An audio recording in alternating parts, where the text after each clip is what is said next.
Welcome back to Totally Myself. I'm so excited to have you here today as we dive into a topic that is near and dear to my heart. How your emotions are trying to tell you something critical about your life.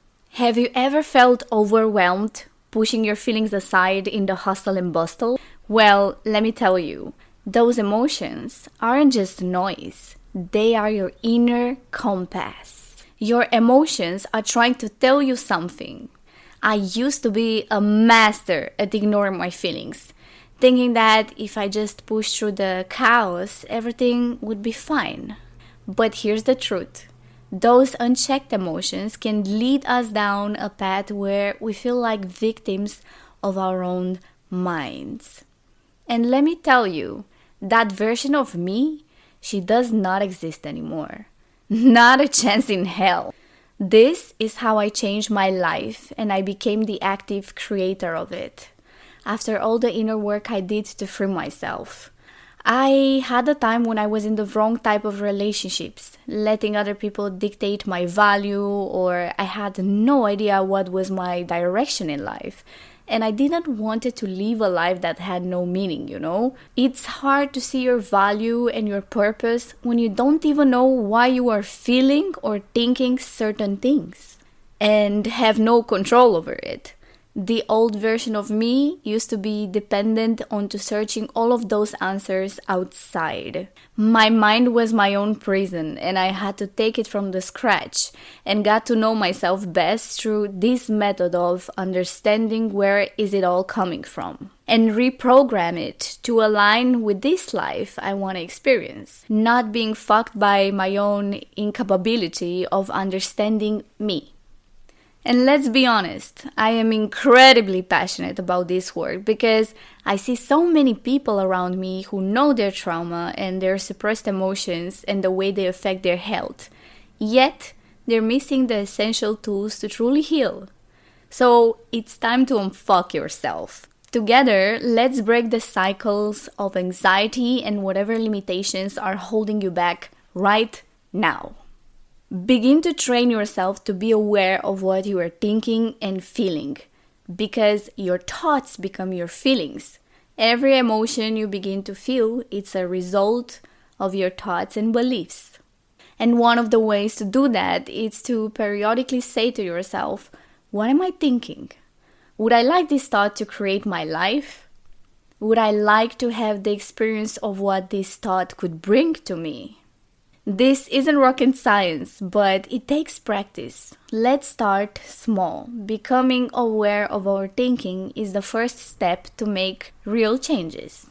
This is how you begin to rewire your brain and transform your emotions from obstacles into essential guides. To unpack this in our today's podcast episode, we dive deep into understanding how emotions like anger, fear, anxiety, and sadness, and more can be tools for personal growth rather than weights holding you down. And the way you perceive your emotions is the way you will also know how to navigate them. This is what can keep you stuck because our emotions are like a part of our inner compass. They communicate us an important information, which plays a big role into everything we do. For this reason, 90% of people are suffering with anxiety and depression, because we are programmed to simply ignore them, given from the way we grew up. If you grew up in a family or an environment that didn't encourage you to look inward and pay attention to how you feel if you were feeling sad or unmotivated, it's absolutely normal you had created this hardwired setup for your brain and your body. And you operate with this setup. It's like this is your software now. And if you want to change this, you have to reprogram the way you deal with your emotional state so you can elevate and use them as a tool. Your emotions have a purpose. They can be a great tool and upgrade you, or they can fuck you up, making you a victim of your own life and environment. Like those things depend on you actually. You have the potential to influence your actual environment. And I am here today to help you unfuck yourself. By that, I mean help you rewire your brain.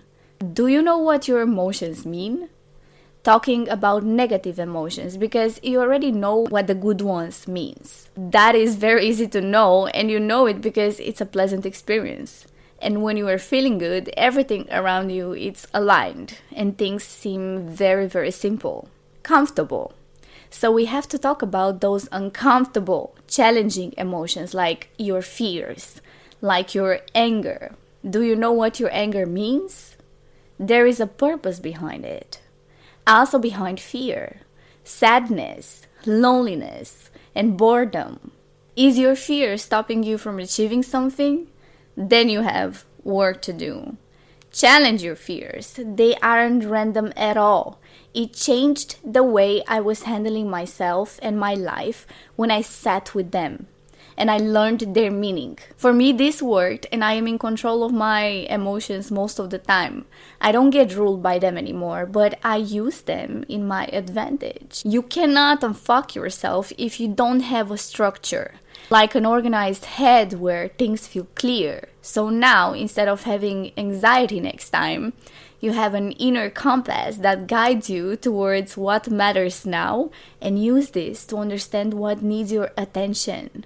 So let's start with anger. What does your anger means? Anger, it's energy with a purpose. It builds when something challenges your values, disrespects your boundaries, or disrupts your sense of justice. Suppressed and repressed emotions live deep in the unconscious mind, where they strive to come to consciousness in order to be fully seen, held, heard, and felt, so they can be transmuted.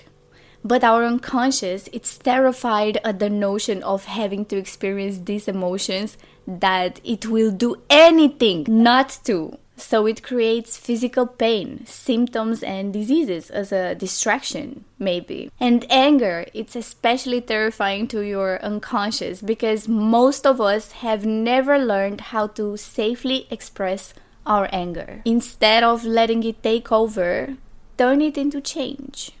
And I'm gonna give you an example into how to rewire anger. Practice mindful breathing. When you feel anger rising, take deep breaths for a few minutes. Inhale deeply through your nose. Hold for a moment and exhale slowly through your mouth. This creates space between the trigger and your reaction. You can also try journaling. Write about what triggered your anger. Identify the underlying values that were challenged, which can help you articulate and communicate your feelings more effectively next time. Now let's talk about frustration. Frustration is the feeling of being stuck between effort and outcome. It's a sign that something isn't working. Either shift your approach or your expectations. Frustration turns into self-hate if you don't fix it.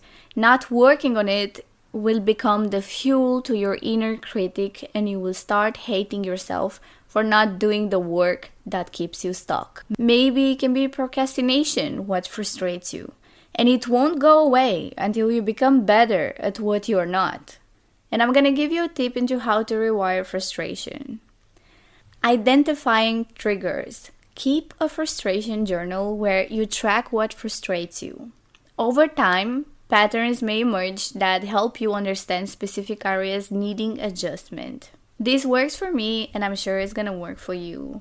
Another tip into how to rewire frustration is to set small goals. Break down the tasks or situations that contribute to your frustration into smaller steps. Celebrate small wins as you tackle each part, which can shift your frustration into a sense of accomplishment. Now let's talk about fear. This is my favorite one. What is fear? Fear is a sign that your mind is trying to protect you, but not everything unfamiliar is dangerous. Learn to tell the difference between a real threat and discomfort that leads to growth. Fear turns into insecurities over time if you don't take over. And now I'm gonna give you a good tip into rewiring fear. Try exposure therapy. Gradually expose yourself to the fear-inducing situation in small doses. For instance, if public speaking is a fear, start by speaking in front of a mirror. This worked for me actually.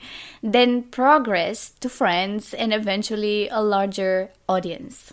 Can you believe that I had this fear and now I'm a podcaster? So trust me, if this worked for me, it's gonna work for you. Like really, talk to yourself in the mirror. It's gonna do amazing changes. Another tip for rewiring fear into your system is to reframe your thoughts. When fear comes, ask yourself, what's the worst that can happen? How likely is that? Reframe your thoughts by focusing on a positive outcome rather than a negative one.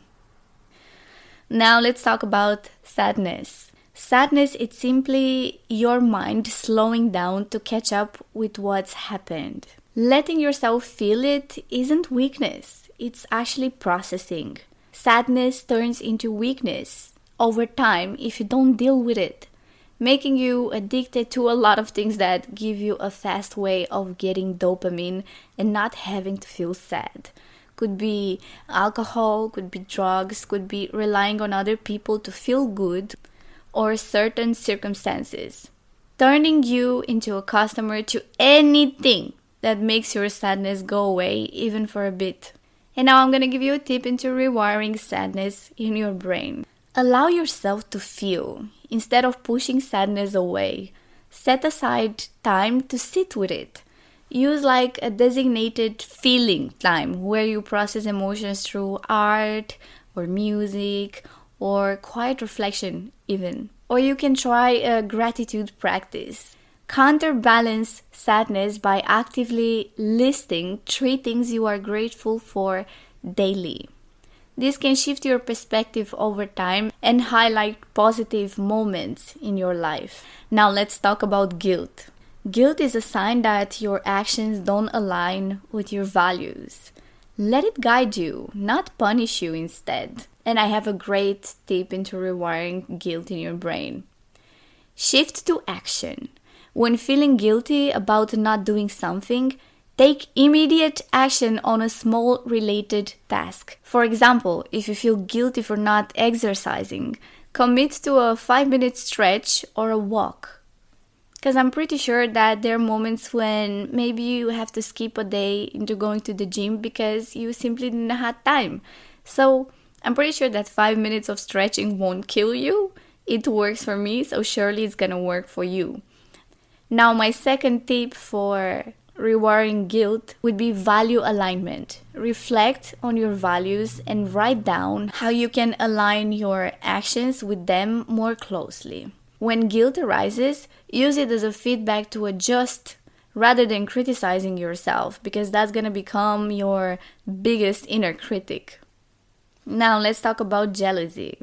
Jealousy isn't about wanting what someone else has. It's about feeling like you can't have it. Instead of comparing, ask yourself what's actually stopping you. And I have a great tip into helping you to rewire jealousy. Try self-reflection. Take time to journal about what specifically triggers your jealousy. What do you perceive you're lacking? Understanding this can really help you take actionable steps towards what you want. Another tip would be to celebrate others. Instead of sulking into jealousy, actively celebrate the achievements of those you envy. This supports a mindset shift and fosters like a huge shift in your gratitude for your own path. Now let's talk about grief. Did you know that grief is love with nowhere to go? Let yourself feel it. Trying to push it away only makes it heavier. Gratitude journaling is a simple yet super powerful practice that can help you rewire your feelings of grief by shifting your focus from loss to appreciation. This practice encourages you to recognize and celebrate the positive memories and experiences associated with the person or thing you've lost. fostering healing and emotional balance for you, my dear listener. And let me share with you 5 steps to implement gratitude journaling that it's gonna do wonders for you. So first one is to set aside time. Choose a specific time each day or week to engage in gratitude journaling. Whether it's in the morning to start your day on a positive note or in the evening to reflect, it doesn't matter because consistency is key. Now, second step would be to choose your medium. This means grab a notebook, journal, or even a digital app where you feel comfortable writing, or in your notes on your phone. Having a dedicated space for your thoughts can really make the practice feel special, I swear. Now the next step, write down memories. Start by writing down 3 things that you are grateful for related to the person or experience you are grieving. This could include happy memories, lessons learned, or qualities you admired about them. Now the next step, reflect on impact. Take a moment to reflect on how those memories have positively affected your life. Ask yourself, how did this person enrich my life? Or what lessons can I carry forward? Now the next step is to acknowledge your feelings. As you write, be honest about what you're feeling. Honest. Recognizing the mix of grief and gratitude helps to process emotions fully, leading to a balanced perspective. And now the last step is to review your entries. Periodically, try to revisit your journal entries. This allows you to see your emotional progress over time, and it also reinforces the positive aspects of your memories, helping to rewire perception of that grief. Gratitude journaling is a straightforward yet super effective way to reframe your experience of grief. By consciously acknowledging the positive connections and memories, you create a space for joy and healing, gradually lessening the heaviness of grief while honoring your loved ones' impact on your life. Now let's talk about disappointment. Because disappointment is a sign that something didn't meet your expectations. Adjust and don't shut down. And super good tips into how to rewire disappointment in your brain is to adjust your expectations. Reflect on your expectations and assess whether they were realistic. Consider like some alternative outcome that may not have been what you initially envisioned but still have value. Or try to focus on solutions. When faced with disappointment, shift your energy towards what can be done next. Try to develop a plan, even if it's a small step forward, to regain control and motivation. Be kind to yourself, and fucking yourself isn't about perfection at all. It's all about progress. Celebrate small wins and practice self-compassion. Now, let's talk about loneliness. Loneliness is a craving for connection, a nudge to reconnect with those who make you feel seen and understood. So, best advice is to reach out. Proactively connect with someone you trust. Try to schedule regular coffee dates or phone calls to foster deeper connections. Or you can also try to join groups or classes because this helps you engage in activities that interest you, be it a hobby group or a class where you can meet people with similar passions. And I'm actually kind of going through this right now because I moved into a different city and I have to say it's not so easy to make friends, but if you're actually putting time into it, instead of making excuses, it can work. Now let's talk about boredom. Boredom is unused creative energy. Did you know that? It's not that there's nothing to do. It's that your brain wants something meaningful. Find a routine that grounds you. So my advice is to build daily habits like journaling, exercising, or meditating that make you feel stable and strong. Like this boredom will turn into a clear sign tool that you have to do something. So create, get out there and do something. Paint, create, do something that you have been keep forgetting or avoiding to do. Because I honestly cannot understand boredom. Like, I don't have time to get bored. I simply don't have time. So if you are suffering with this feeling, it means that you're not doing enough. Sorry, not sorry. Now, let's talk about overthinking. Overthinking is your brain searching for control in uncertainty. Trust that you can handle what comes instead of exhausting yourself trying to control it. And I'm gonna give you some good tips into how you can rewire overthinking. And first is to set time limits. Allocate like a specific time for your thoughts, like 10 minutes to dwell on a concern. But once that time is up, shift your focus to an engaging activity. You can also try mindfulness or meditation. You can try to incorporate like mindfulness practices into your daily routine to help clear your mind and develop an awareness of the present moment, reducing the tendency to overthink. This kind of works for me. Your inner world is the foundational energy reserve for all aspects of your life. The more you neglect it, the more feelings of depression, anxiety, and disconnect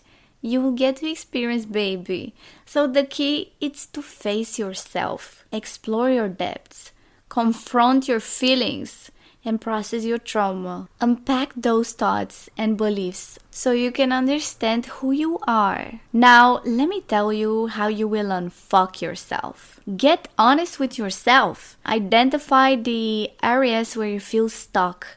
Acknowledge how you might be contributing to the problem without the judgment. Don't be judgmental. Just be aware.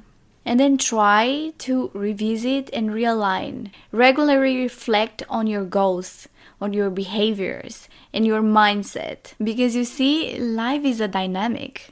So try to adjust as needed. And do the practical exercises I shared with you today. I want you to live in your true potential and be yourself. Because you deserve to live your life at that level of being magnetic towards everything that you want, because you have a purpose and your true self is the biggest asset you have in this life. Your authenticity is your superpower. So I hope this resonated with you today. I think this concludes today's episode of Totally Myself. I appreciate you as always. If you haven't already, be sure to check my Instagram for more helpful posts. Or you can check my bio for a free coaching session with me if you're interested. You don't have to go through it all alone all the time. Don't hesitate to book a coaching session with me. The first session is completely free, or the second, depending on your problem. It can be an ultimate game changer if you need some guidance. I am here for you anytime. And if you enjoyed today's episode of Totally Myself, feel free to leave a comment on Spotify or YouTube as well. And please share it with a friend. I love you. Bye bye.